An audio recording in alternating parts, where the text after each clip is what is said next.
The arm-in-arm decal the Cowboys unveiled to open training camp won't be on their helmets when the club opens its preseason schedule Saturday at the Los Angeles Rams. Dallas heard back from the NFL on Wednesday and were told by legal officials they cannot wear the decal during any preseason or regular season games. That, according to Cowboys executive VP Stephen Jones. However, the Cowboys can wear the decal during training camp practices. Jones said everyone has to be uniform with the league and the other 31 teams. We respect their decision. Stephen A., is the NFL wrong? No, they're not. NFL's not wrong at all. And I'm not joking about the Cowboys. I'm not sitting here talking about they're the worst fan base in American history and all of that stuff. That's all in fun because I'm a native New Yorker and I grew up hating the Cowboys. There's nothing malicious there. I'm just having fun. This is serious. I understand that the NFL has a uniform policy.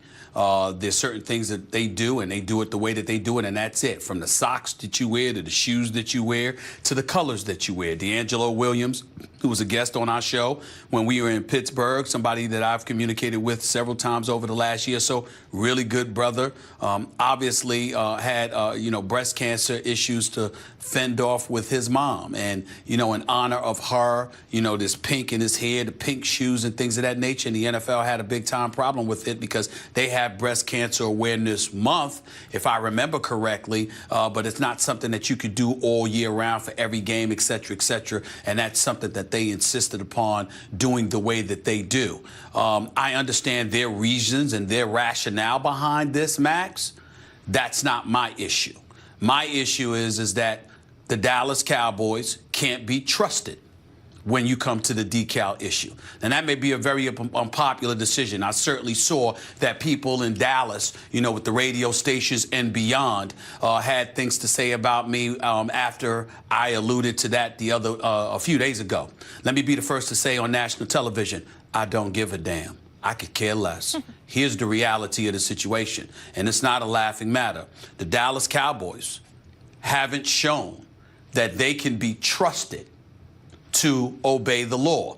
I'm certainly not accusing them of trying to use this for media publicity or anything like that. I am in no way accusing the Dallas Cowboys of that. A matter of fact, I will go out of my way to say that I believe truly that their heart is in the right place because they're human beings just like the rest of us. And I applaud their efforts to try and do that because all of us should be sensitive to that. Just like Black Lives Matter wanted to bring attention to police brutality and violence on the part of some police officers against unarmed black citizens. The reality is that police officers out here are in danger as well. And when 5 police officers get gunned down, that's something that should touch all of our lives. That's why you had Dwayne Wade with LeBron James, Carmelo Anthony, and CP3 bring attention to that at the ESPYs, opening the ESPYs. We get all of that. The problem is that after you wear this decal and you bring attention and you lock arm in arm, then you go to the Dallas Cowboys history and the likelihood of something happening again because something always seems to happen with the Dallas Cowboys. And far more often than we would like or for our taste, it involves some semblance of lawlessness. Doesn't involve killings, doesn't involve murders, doesn't involve anything that egregious, but nevertheless, it involves stuff that they shouldn't be in the news for. And so to me, with the NFL, you don't want a team like the Dallas Cowboys wearing that decal on their helmet and then turning around and then 2 days later, 3 days later, or a week later, they're in the news for some level of lawlessness on the part of one of the idiots that they have playing for them. By and large, most of the guys inside their locker room know how to act. Jason Witten is class act. Tony Romo is a class act. I love me some Des Bryant despite some of his troubles from the past. I'm quite sure a vast majority of guys in their locker room know how to act and would act accordingly. But because of the culture that Jerry Jones has allowed to sift through his franchise like a virus, you can't trust them to eradicate or remove themselves from some level of lawlessness. So if I'm the NFL, that's the last franchise in the league that I would want wearing a decal honoring anybody when it comes to lawfulness, because I can't trust that the Dallas Cowboys are going to act accordingly. That's just my thought. I'm glad you said there was no moral equivalency between some of the transgressions on the Cowboys that may take place in the future and the kind of crime that was committed when that maniac gunned down those police in cold blood. No moral equivalency whatsoever. We never accused them of that. Of course, and I understand even the illusion, even though, again, you say that's not the case here, but to the idea that maybe the Cowboys are somehow being cynical in terms of their asking for permission to put the decal showing solidarity with the Dallas PD because they know the NFL is going to turn them down. And the NFL is going to turn them down correctly, unfortunately, because there's a slippery slope. It becomes like Black Lives Matter wants to do something. Well, wait a minute. You did it for the Dallas PD. What about this innocent person that was killed? Some other group wants to make some kind of a statement a player or a team feels strongly about.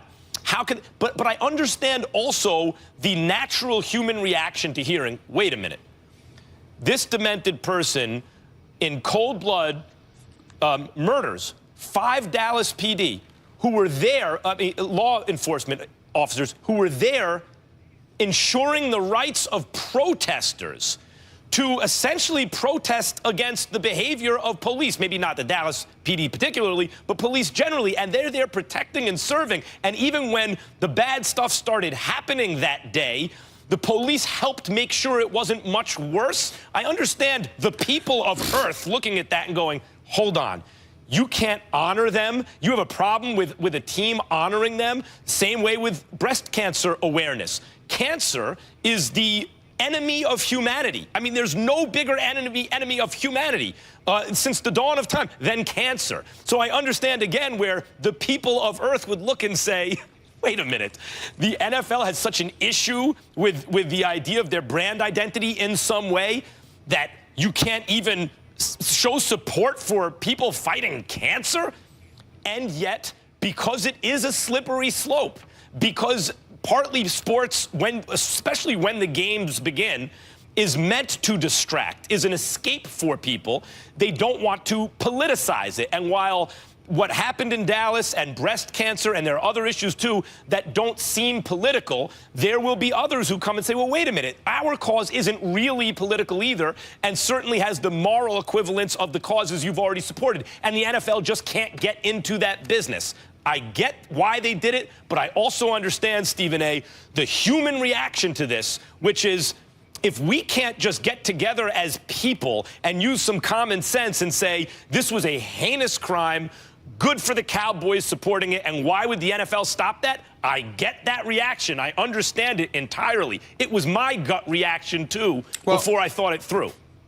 Well, it's not, but at the same time, you know, people that have those feelings, they could have it. But again, you have to look at the big picture, because I'm not necessarily opposing those points that you made, but I'm talking about the Cowboys. Just a few days ago, if you recall, whether it was yesterday or the day before, I don't recall, we were talking about Art Browse, the former coach at Baylor, who was at Dallas Cowboys camp. Now, he went to various places, including Cleveland, because RG3 used to play for him as well. And I went on the record saying that when I met Art Browse, he seemed to be a very, very nice guy, and he's not the one who committed sexual assault, was arrested or accused of sexual assault, or in one case with another one of his players was sentenced to 20 years in prison for sexually assaulting 2 different women. That wasn't Art Browse. Those were his players. But the fact of the matter is, he was walking around fully anticipating that he was worthy of another job in the immediate future, because there were things that he couldn't say, there's things that he couldn't tell, and the bottom line is he was trying to come across as a victim. All right, that's fine. The problem is Jerry Jones stuck his nose into the equation and was speaking very, very glowingly about him and how much he loved the man, what he thought about the man, how he'd have no problem if his son was a football player and played for the man, blah, blah, blah, blah, blah. Now, this is in the immediate aftermath of you bringing Greg Hardy on your team last year, watching the distraction that he was, finally coming to your senses and letting him go. But then in the immediate aftermath of that, you are the one front and center, speaking up for Art Browse with no sensitivity whatsoever. And those are the kind of things that I'm talking about. Jerry Jones and the Cowboys, they got to watch it. I want to deal with that point for a second. If your argument is because the Cowboys have a culture, or Jerry Jones in particular abides or somehow enables levels, some kind of criminal behavior on his team, whether it's systemic, system in the Cowboys system, or it's just, a feeling that guys on the margins who don't behave can find a home with the Cowboys. That's a legitimate point, but I don't think that disqualifies the Cowboys from also trying to do good work and trying to support the right causes, including law enforcement causes. Wait a minute, but I'm not saying it disqualifies them in terms of their own psyche, their own emotion, their own level of sensitivity in asking. I'm saying that the NFL has every right to disqualify them. I'm saying that even though the NFL probably did it to maintain control and have a uniform policy that's followed by all, it would not have bothered me one bit if the NFL said, we get where you're coming from, we appreciate it, but we don't trust you to carry the baton and conduct yourself in an upstanding fashion where when we look at that decal and we think about what transpired and we think about lawlessness, you're the paragon of virtue to bring an enlightened and sensitive perspective to that equation. The NFL, the Dallas Cowboys cannot be trusted to do that because of who they are. From the NFL's point of view, yes. From Dallas PD, I think Dallas PD would I assume they would welcome the support. I'm sure they would. Right. But the NFL, I get the point. But I think just like we did with Cam and putting past transgressions aside, say we do that for the Cowboys and we think they're authentic and they're being genuine, you appreciate the fact that they want to honor the police officers in their community that lost their lives, of course. But I think we all agree there is a uniform policy, Stephen A., and it can't turn into like a boxer shorts with all these different sponsors. There's so many causes that touch all of us. So I think we appreciate the intention, but it can't happen, and the NFL was in the right there. We all agree on that one. When we come back, a lot of people not down for Tim Tebow's cause, though. Add Buck Showalter to the list of people who think Tebow can't make it as a baseball player. You don't want to miss what he had to say.